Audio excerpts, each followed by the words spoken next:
अस्सलाम वालेकुम ख़वातीन व हज़रात। मैं जी एक साइटेशन पढ़ रही थी जिसमें जस्टिस आयशा मलिक ने जस्टिस नईम अफजल अफ़गान के साथ मिलके सुप्रीम कोर्ट में एक फ़ैसला दिया।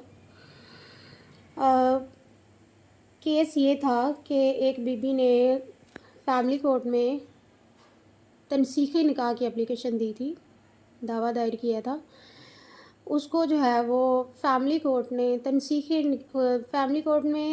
निकाह की बजाय बीबी को खुला की डिक्री जारी कर दी। उसने जो है वो डिस्ट्रिक्ट कोर्ट गई और फिर हाई कोर्ट गई, लेकिन दोनों अदालतों ने जो फैमिली कोर्ट है उसके डिसीजन को बरकरार रखा और उसको खुला की डिक्री जारी की।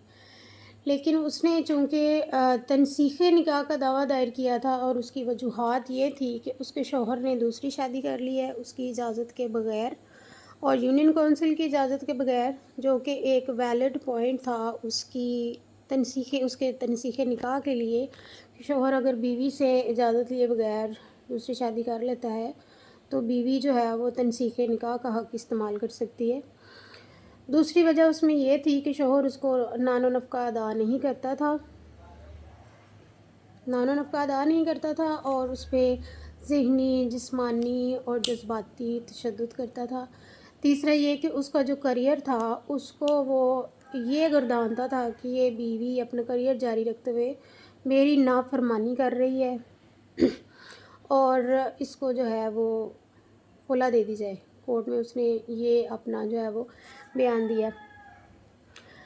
अच्छा, अब ये सारी चीज़ें जस्टिस आयशा मलिक साहिबा ने इनको सेट असाइड करते हुए औरत को जो है वो तनसीख़े निकाह किया, उसका तनसीख़े निकाह के ऑर्डर जारी किए, क्योंकि ये औरत का हक़ था कि अगर उसके शौहर ने दूसरी शादी कर ली है तो वो तनसीख़े निकाह के लिए आ सकती है।